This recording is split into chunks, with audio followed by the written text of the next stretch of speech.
কেউ না কেউ তো অপরাধী, তো সেগুলো জানাবে না? এ সরকারের তো দায়িত্ব। এর মধ্যে দিচ্ছে যে 10টা ব্যাংক নাকি দেউলিয়া হয়ে যাবে, তো ব্যাংকগুলোর নাম কিন্তু বলে না কেন? যে তাইলে মালিকগুলো তো বেকায়দায় পড়বে। উনি মালিক বাঁচাইতে গিয়ে গ্রাহক যারা, ব্যাংকের কাস্টমার যারা, তাদেরকে বিপদে ফেলতেছেন। তো 10টা ব্যাংকের কাস্টমার অন্তত 10 লাখ 20 লাখ আছে বা 1 কোটি আছে, 1 কোটি পরিবার বিপদে পড়বে, সেটা ঝুঁকি নিতেছেন 10 জন মালিককে বাঁচাবার জন্য। 10টা ব্যাংকের মালিক 10-10কে 100 লোক হইতে পারে। এদেরই বা কিভাবে আমি বলবো যে তারা সৎ? সৎ মানে কি? যে এখন পর্যন্ত দুর্নীতি করে নাই 3-4 জনের কথা আমি জানি। হ্যাঁ, 3 জন আইনজীবী,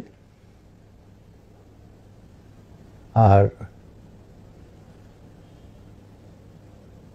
এদের বিরুদ্ধে কোনোই নেই। কিন্তু ইউনূস সাহেবের বিরুদ্ধে তো অলরেডি আসছে যে গ্রামীণ ব্যাংকের 666 কোটি টাকা ওনার এইটা মওকুফ করাই নিছেন।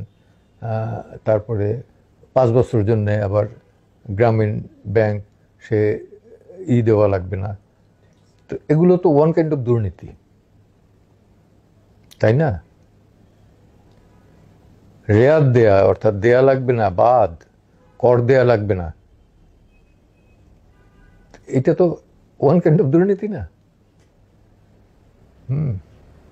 আর একটা ধরবো সময় পাইলে পরে, সেটা হলো যে এই যে ক্ষুদ্র ঋণ গ্রামীণদের দেয় আর ওই হালের বলদ নিয়ে আসে জোর করিয়া, এইটা আমি ওই লয়ারদের বলছি যে একটু নর্মাল হইলে পরে ধরবা। এগুলো কে আনতে যায়, কে রশি বাঁধে নিতে যায়, থানায় কি কেস করে, ধরবা, ধরে তাদের কিছুই করবা। ঋণও দেবে, আবার বলবে যে এই হালের, অনেকেই তো ঢাকা শহরে রিক্সা চালায়, জিজ্ঞেস করে কি ঋণ নিয়ে এই অবস্থা গেছে। ক্ষুদ্র ঋণ নিয়ে কেউ স্বাবলম্বী হয়েছে বাংলাদেশে আমার জানা নাই। বাংলাদেশের লোক খুব শান্তিপ্রিয় মানুষ, খুবই শান্তিপ্রিয়, কিন্তু একবার যদি অশান্ত হয় তো খবর আছে।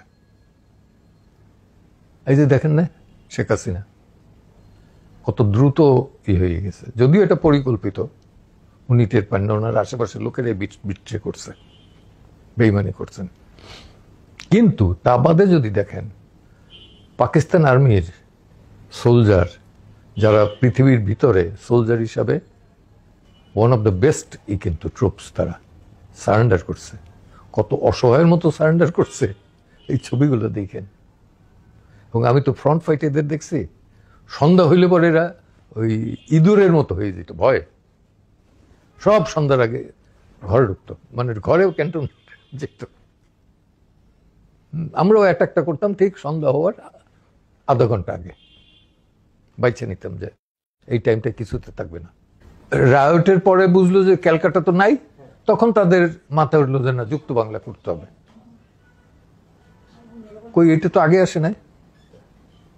যে দেখছে ক্যালকাটা ছুটে গেছে, তখন বেঙ্গল 2টা ভাগ হয়ে গেছে।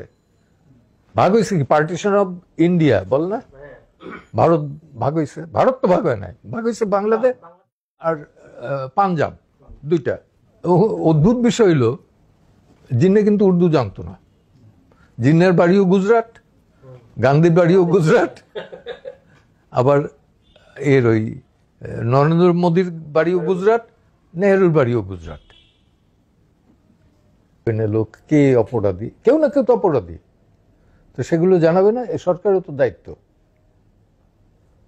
এর মধ্যে দিচ্ছে যে 10টা ব্যাংক নাকি দেউলিয়া হয়ে যাবে, তো ব্যাংকগুলোর নাম কিন্তু বলে না কেন? যে তাইলে মালিকগুলো তো বেকায়দায় পড়বে। উনি মালিক বাঁচাইতে গিয়ে গ্রাহক যারা, ব্যাংকের কাস্টমার যারা, তাদেরকে বিপদে ফেলতেছেন। তো 10টা ব্যাংকের কাস্টমার অন্তত 10 লাখ 20 লাখ আছে বা 1 কোটি আছে, 1 কোটি পরিবার বিপদে পড়বে, সেটা ঝুঁকি নিতেছেন 10 জন মালিককে বাঁচাবার জন্য। 10টা ব্যাংকের মালিক 10-10কে 100 লোক হইতে পারে। এদেরই বা কিভাবে আমি বলবো যে তারা সৎ? সৎ মানে কি? যে এখন পর্যন্ত দুর্নীতি করে নাই 3-4 জনের কথা আমি জানি। হ্যাঁ, 3 জন আইনজীবী, আর এদের বিরুদ্ধে কোনো ই নেই, কিন্তু ইউনূস সাহেবের বিরুদ্ধে তো অলরেডি আসছে যে গ্রামীণ ব্যাংকের 666 কোটি টাকা ওনার এইটা মকুব করাই নিছেন। তারপরে 5 বছরের জন্য আবার গ্রামীণ ব্যাংক সে দেওয়া লাগবে না। তো এগুলো তো ওয়ান কাইন্ড অফ দুর্নীতি, তাই না? রেয়াত দেয়া, অর্থাৎ দেয়া লাগবে না, বাদ কর দেয়া লাগবে না, এটা তো ওয়ান কাইন্ড অফ দুর্নীতি না? আর একটা ধরবো সময় পাইলে পরে, সেটা হলো যে এই যে ক্ষুদ্র ঋণ গ্রামীণদের দেয় আর ওই হালের বলদ নিয়ে আসে জোর করিয়া, এইটা আমি ওই লয়ারদের বলছি যে একটু নর্মাল হইলে পরে ধরবা। এগুলো কে আনতে যায়, কে রশি বাঁধে নিতে যায়, থানায় কি কেস করে, ধরবা, ধরে তাদের কিছুই করবা। ঋণও দেবে, আবার বলবে যে এই হালের, অনেকেই তো ঢাকা শহরে রিক্সা চালায়, জিজ্ঞেস করলে কি ঋণ নিয়ে এই অবস্থা গেছে।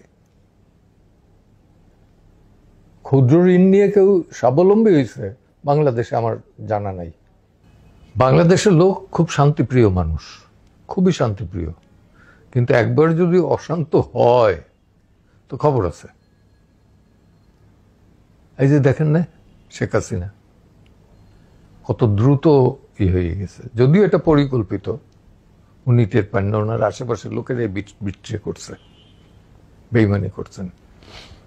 কিন্তু তা বাদে যদি দেখেন পাকিস্তান আর্মির সোলজার, যারা পৃথিবীর ভিতরে সোলজার হিসাবে, সন্ধ্যা হইলে পরে এরা ওই ইঁদুরের মতো হয়ে যেত ভয়ে, সব সন্ধ্যার আগে ঘরে ঢুকতো, মানে ঘরেও ক্যান্টন যেত।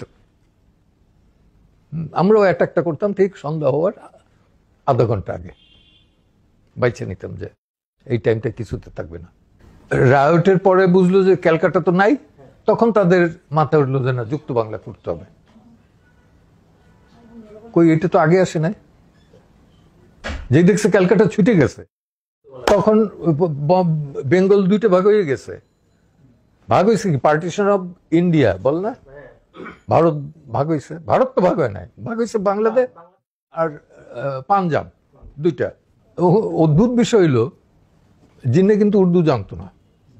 জিন্নের বাড়িও গুজরাট, গান্ধীর বাড়িও গুজরাট, আবার এর ওই নরেন্দ্র মোদীর বাড়িও গুজরাট, নেহরুর বাড়িও গুজরাট। তো গুজরাটির এই রুল করছে সারা সব।